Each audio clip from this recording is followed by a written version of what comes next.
Le Cameroun organise du 22 au 24 mai 2024 au Palais des Congrès de Yaoundé la 4e édition de la Convention internationale des mines et exposition du Cameroun, CIMEC en abrégé. Ce 15 février 2024, le professeur Fou Calistus Gentry, ministre des Mines, de l'Industrie et du Développement technologique par intérim, était face à la presse pour annoncer ce grand événement international.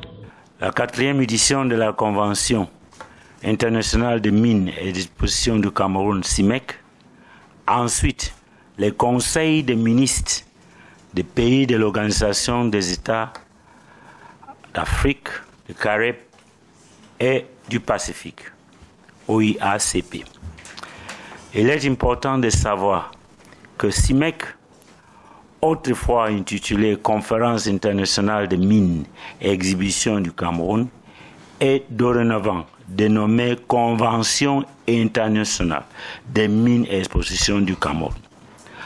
Dans l'optique de faire du Cameroun une terre d'accueil, une plateforme d'échange, des négociations des références internationales dans le secteur minier, à l'instar de la foire d'Indaba en Afrique du Sud et du PDAC à Toronto au Canada. À ce titre, le thème retenu de cette 4e édition du CIMEC s'intitule « Transition du potentiel géologique à la mise en production des gisements miniers comme moyen de renforcement de la croissance économique dans la sous-région ». La 4e édition de la CIMEC qui va se tenir concomitamment avec les assises du Comité des ministres de l'Organisation des États d'Afrique, des Caraïbes et du Pacifique. Pas moins de 157 ministres seront donc à Yaoundé à cette occasion. Et pour le ministre, il s'agit là d'une bonne opportunité pour le Cameroun de faire valoir son nouveau statut de pays producteur minier. Mesdames et messieurs, s'agissant de la 4e édition du CIMEC, l'événement réunira un parterre d'investisseurs nationaux et internationaux, des professionnels de la mine et ceux des métiers connexes. Cette 4e édition vise 3 objectifs majeurs. Premièrement, présenter le nouveau statut du Cameroun comme pays producteur minier. En effet, au cours de l'année 2023, 4 projets miniers ont effectivement démarré. Il s'agit de projets d'exploitation d'Mbalam, de Kribi-Lobé et de Bipimbi Grand Zambi, dont les premières productions commerciales sont attendues cette année. Et du projet d'exploitation de la petite mine d'or de Colomine, déjà en production. En plus de ces 4 projets en cours, 11 autres projets miniers classifiés à court, moyen et long terme feront l'objet de restructuration en vue de leur démarrage effectif le plus tôt possible. Je peux vous assurer que les premières exportations de fer auront lieu cette année 2024.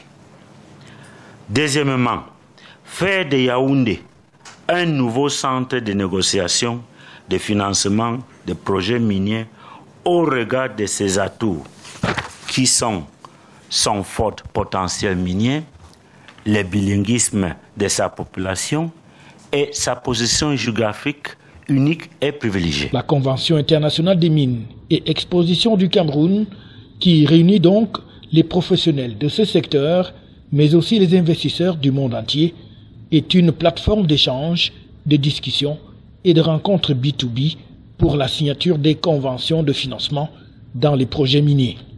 À ce titre, nous faisons appel aux institutions financières, aux plateformes boursières, aux banques, aux assureurs, aux avocats, enfin, qu'ils s'impliquent pleinement à l'industrie minière au Cameroun, afin de permettre aux sociétés minières de lever les fonds sur les plateformes financières servant à couvrir les risques encourus. Des colloques et des tables rondes sur les différents mécanismes de financement sont prévus à cet effet. Enfin, troisièmement, mettre un accent sur les opportunités disponibles dans le secteur minier camerounais, notamment les permis de recherche encore non exploités. Sur cette question, le ministre a octroyé à date plus de 150 permis de recherche pour les travaux d'investigation de notre sous-sol.